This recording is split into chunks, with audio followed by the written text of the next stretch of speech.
Esta apresentação depois da escola foi escrita e gravada por internalizou a única condição essencial da existência humana é que o homem sempre seja capaz de se curvar diante de algo infinitamente grande. Se os homens forem privados do infinitamente grande, eles não continuarão vivendo e morrerão de desespero. O romancista russo do século XIX, Fyodor Dostoiévski, é considerado um dos maiores escritores do mundo. Sua obra explora questões existenciais e psicológicas com a teologia. Esta interação entre o humano e o divino nos permite chegar à profundidade da condição humana. É um testamento ao seu gênio que sua obra ainda hoje é amplamente lida e discutida, pois expressa preocupações fundamentais e atemporais do ser humano. Dostoiévski havia estudado engenharia, mas sua paixão pela literatura o fez renunciar à carreira para a qual foi treinado e se dedicar à escrita. Apesar de permanecer em grandes dificuldades financeiras, ele se tornou parte de um grupo de revolucionários e acabou sendo preso, ficando encarcerado. E no confinamento solitário, este foi, no entanto, o verdadeiro começo de sua vida interior. Das trevas mais profundas ele encontrou a luz com a qual mais tarde escreveu suas maiores obras.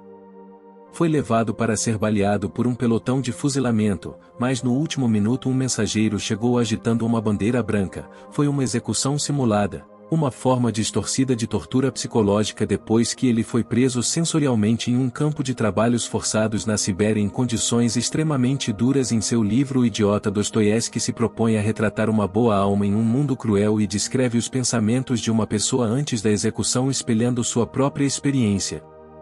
Parecia que ele tinha apenas mais 5 minutos de vida e disse que aqueles minutos eram como uma eternidade. Ele calculou a hora exata que ele precisava para se despedir de seus companheiros e decidiu que poderia fazer isso em 2 minutos, então passou mais 2 minutos pensando sobre sua vida e mais 1 minuto para uma última olhada ao redor. Havia uma igreja não muito longe de sua torre dourada mostrada em ele. Se lembrava de ter olhado para ele com uma intensidade terrível e os raios de luz brilhando nele, ele não conseguia tirar os olhos daqueles raios de luz. Eles lhe pareciam ser sua nova natureza e ele sentiu que de alguma forma havia se fundido com eles, sentindo-se de desgosto com o que deve acontecer quase imediatamente. A incerteza eram terríveis, mas ele disse que o que era mais horrível para ele era o pensamento constante: e se eu não tivesse que morrer e se eu voltasse à vida novamente? Oh, que eternidade de dias e todos os meus eu deveria contar cada minuto.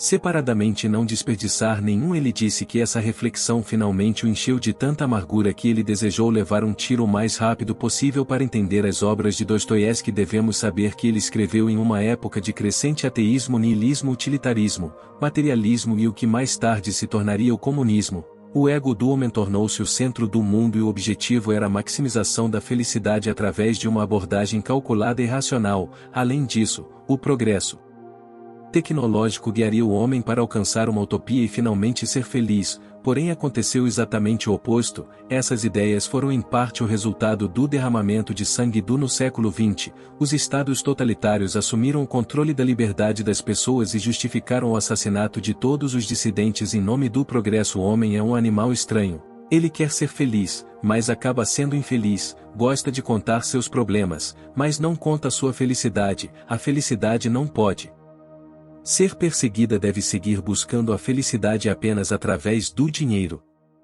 O poder de aquisição material ou a fama só nos dá uma sensação temporária de felicidade depois de cobrir nossas necessidades básicas. Devemos prosseguir para a tarefa de autorrealização e autotranscendência ou então nos sentiremos estagnados e vazios. Não há ponto de saciedade para um anseio espiritual por meios físicos. Ao perdermos contato com nossa alma, a essência de nosso ser e com nosso relacionamento espiritual com um eu superior, nos tornamos neuróticos e divididos em crime e punição. Dostoiévski retrata os resultados dessa divisão interna através do personagem Raskolnikov, cujo nome significa literalmente divisão ou cisma. Dostoiévski usa esse personagem como porta-voz dos ideais defendidos pela sociedade de seu tempo. Para Raskolnikov, Deus está morto e para preencher o vazio ele deve se tornar o próprio Deus. Não podemos deixar de notar as semelhanças entre Raskolnikov e a trágica declaração de Nietzsche sobre a morte de Deus, um evento histórico que inevitavelmente levaria ao niilismo, e Deus teve que ser substituído pelo homem-deus ou super-homem que conquistaria o niilismo por pura força de vontade. Enquanto Kolikov escreve um artigo sobre como homens extraordinários podem transgredir os padrões morais aceitos para o bem comum com a consciência limpa, enquanto os homens comuns seguem cegamente as normas e convenções sociais como ovelhas. Raskolnikov vê uma oportunidade de colocar seus ideais em prática depois de ouvir pessoas conversando em uma taverna sobre uma velha perversa e gananciosa que trabalha como corretor de penhores e se aproveita de todos. Ele decide matá-la porque na abordagem utilitarista a sociedade estaria melhor sem ela, já que ela é do Laos e seu dinheiro poderia ser usado para ajudar sua família e para pagar seus estudos, a fim de se tornar um advogado e realizar boas ações para a sociedade. Raskolnikov planeja cuidadosamente o assassinato e a mata com um machado, mas enquanto procura seu dinheiro e bens, sua meia-irmã inesperadamente entra. Então ele rapidamente a mata também. Aqui Dostoiévski retrata brilhantemente a psicologia de um assassino. Raskolnikov como planejado mata a velha malvada, mas também um ser humano totalmente inocente que estava no lugar errado, na hora errada. No exato momento de cometer o assassinato, Precholikhov também matou uma parte de si mesmo. Ele não era o homem extraordinário, ele acreditava ser. Em vez disso, ele é atormentado por sua própria consciência e sua guilda o oprime ao ponto da doença psicossomática. O livro não explora tanto as consequências legais do crime, mas sim o que acontece a uma pessoa depois de ultrapassar os limites morais. Na verdade, o original russo, o título do livro não indica uma ultrapassagem, pois é a implicação religiosa da transgressão. Às vezes falta-nos conhecimentos, e, portanto, não podemos fazer as escolhas certas. Outras vezes, no entanto, sabemos a coisa certa, mas ainda não fazemos as escolhas certas. Este é um problema antigo e como resultado de um conflito entre o intelecto e a vontade, o que sabemos e o que escolhemos. É provável que todos nós tenhamos experimentado algo que parecia ser bom, mas na verdade era ruim. Portanto, devemos aprender a usar o intelecto como base para fazer boas escolhas e disciplinar a nossa vontade. Queremos ser saudáveis, mas não somos saudáveis. Somos viciados em algo destrutivo, mas não conseguimos livrar-nos disso. Acreditamos no amor, mas raramente o expressamos aos outros, etc. Esta dissonância cognitiva resulta ainda numa divisão interior. Raskolnikov sabe o que ele fez foi perverso, mas faz o possível para evitar as consequências de seu crime, o que resulta nele caindo lentamente na loucura, sugerindo que se nos encontrarmos em tal situação, é melhor confessar e enfrentar tudo o que tivermos que enfrentar.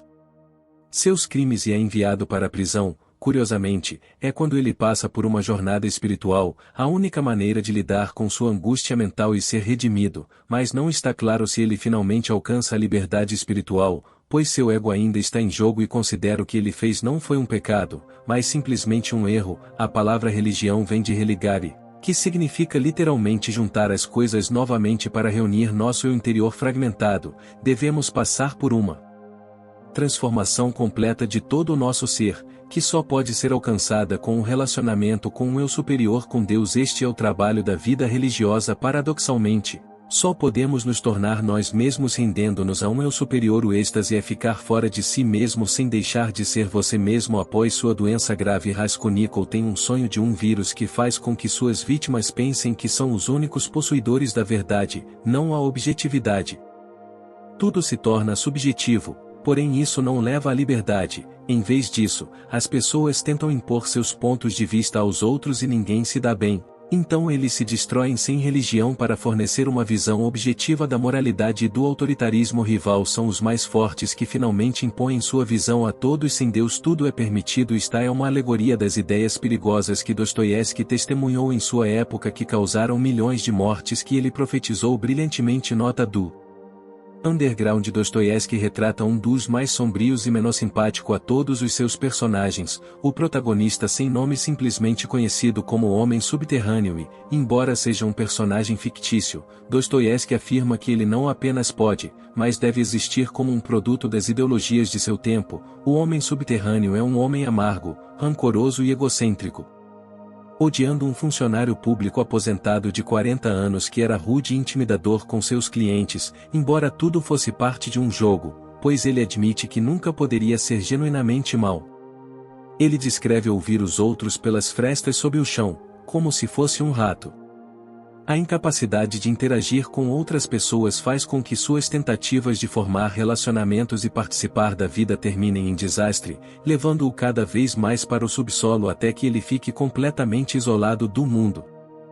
O homem do subsolo se distrai lendo romances, mas fica desapontado com o mundo real que representa seu profunda alienação da sociedade. Sou um homem doente, sou um homem rancoroso, sou um homem pouco atraente, acredito que meu fígado está morto. Não, me recuso a consultar um médico por despeito de que você provavelmente não vai entender que meu fígado está ruim. Bem, deixe isso piorar são as palavras do homem subterrâneo que nos apresentam seu sofrimento psicológico desde o início. Ele é incapaz de se definir adequadamente e revisa constantemente o que diz, pois nada mais é do que um caos de impulsos emocionais conflitantes. Assim como Raskolnikov, ele experimenta uma divisão interna. O homem do subsolo tem muita inveja do chamado homem de ação, para quem a ignorância é uma bênção e simplesmente passa o dia vivendo sem ruminar muito na vida. Mas o homem do subsolo encontra solos em sua superioridade intelectual. No entanto, ele está constantemente paralisado por seus pensamentos e não consegue agir. Ele é um homem de consciência aguda preso em sua própria hiperconsciência reflexiva. Pensar demais é uma doença e como ele não pode escolher, ele não tem caráter e não tem identidade. Ele escreve: eu não sabia como me tornar algo nem rancoroso, nem gentil, nem malandro, nem homem honesto, nem herói, nem inseto. Por puro tédio o homem do subsolo deu à luz seu inferno,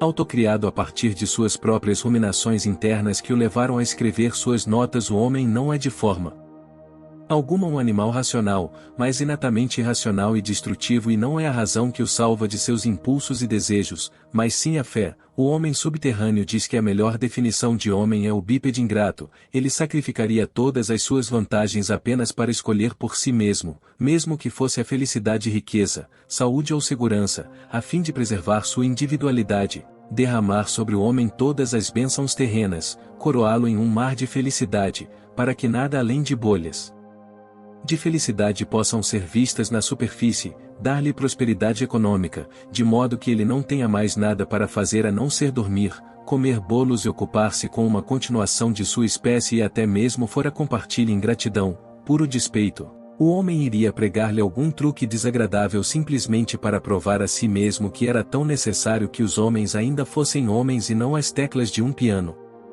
A vida não é uma fórmula matemática ou um problema a ser resolvido, mas uma realidade a ser experimentada. Se pudéssemos acessar a fórmula perfeita para a felicidade, para que tudo fosse tão claramente calculado e explicado que as escolhas deixariam de existir, agiríamos contra a razão, a fim de provar nosso livre-arbítrio. Este é o quão profundo é o desejo de autoexpressão. O homem adora criar e construir, mas também adora o caos e a destruição. Talvez seja porque tem instintivamente medo de atingir o seu objetivo e adora apenas olhar para ele à distância. Adora construí-lo, mas não quer viver nele. Nunca renunciaremos à destruição nem sofrimento. Pensar em um mundo sem sofrimento apenas nos afundará ainda mais no sofrimento, pois a felicidade não pode existir sem sofrimento. É a nossa capacidade de suportar o sofrimento que nos torna verdadeiramente grandes. Durante anos o homem do subsolo desejaria vingança por qualquer pequeno ferimento e lembraria disso nos mínimos detalhes, e cada vez acrescentava ainda mais detalhes, provocando e atormentando-se com sua própria imaginação. Ele admite que inventa aventuras para si mesmo, pois ele realmente não tem mais nada a ver com sua vida. Muitas vezes ele até se ofende simplesmente de propósito, embora ele sabe que não está ofendido por nada, mas finalmente se convence a ponto de ficar realmente ofendido. Ele mente continuamente para si mesmo, de modo que não consegue nem distinguir isso da verdade e perde todo o respeito por si mesmo e pelos outros, e não tendo respeito, deixa de amar. No final, ele se destrói e se trai por nada. Nada no mundo é mais difícil do que falar a verdade, nada mais fácil do que bajular. O homem do subsolo termina suas notas afirmando: no que me diz respeito, apenas levei ao extremo em minha vida o que você não ousaram levar a cabo nem pela metade, e o que é mais, vocês tomaram sua covardia por bom senso e encontraram conforto em se enganarem assim, de modo que talvez depois de tudo uma pequena vida em mim do que em você. É interessante que Dostoiévski, embora um cristão ortodoxo, geralmente tenha seus personagens principais defendendo o oposto de suas próprias visões de vida. Ele não critica seus oponentes, mas fornece argumentos fortes e razoáveis a seu favor, a tal ponto que podemos até nos relacionar com eles e desenvolver simpatia por eles, em vez de nos dizer o que fazer. O inferno psicológico que às vezes nos enviamos em sua obra nos permite explorar a nós mesmos através dos personagens retratados, onde podemos ver um reflexo de nossas próprias experiências de vida. Aprendemos com Dostoiévski que devemos sempre colocar nossa própria condição existencial em primeiro lugar e não as ideias que os outros contam. Devemos acreditar para ajustar nossas visões de vida, à medida que nós mesmos vivenciamos a vida, para estarmos conscientes de utopias que nos seduzem e nos desviam para ver a vida como uma polaridade e o sofrimento como um complemento necessário à felicidade, e a focar no que realmente importa, no final das contas, no nosso relacionamento com o nosso eu mais profundo e com Deus, sem o qual não há salvação alguma. Espero que você tenha achado esta colaboração valiosa. Se você estiver interessado em aprender mais sobre as obras de Dostoiévski e outros pensadores proeminentes, obrigado por assistir.